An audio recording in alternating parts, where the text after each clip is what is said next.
Welcome to Kenton Teaches. Enjoy the video. You start by confirming prerequisites.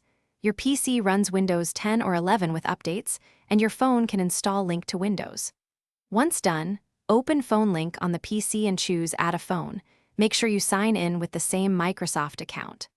On the phone, install or open Link to Windows, grant permissions for calls, messages, and notifications, and follow the QR code or pairing code flow. This step establishes the secure handshake that lets your devices talk. Once you pair, you handle the complex middle steps, scanning the PC QR code or typing the pairing code on your phone, then granting necessary permissions.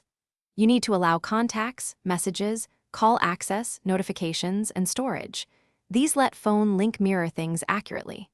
Make sure Bluetooth or the same Wi-Fi network is enabled for better call audio and faster file transfers. If a permission seems intrusive, know why it's requested. The app uses it to display or manage those features on your PC. To finish, test core features. Place a call, send an SMS, and drag a photo to the PC to confirm file transfer. You can tweak notification, sync, and privacy settings in both Phone Link and your phone's Link to Windows app to suit your workflow.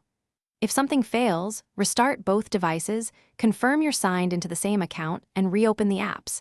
Often a restarted Bluetooth or Wi-Fi stack fixes pairing issues. If problems persist, revoke and regrant permissions, then repair.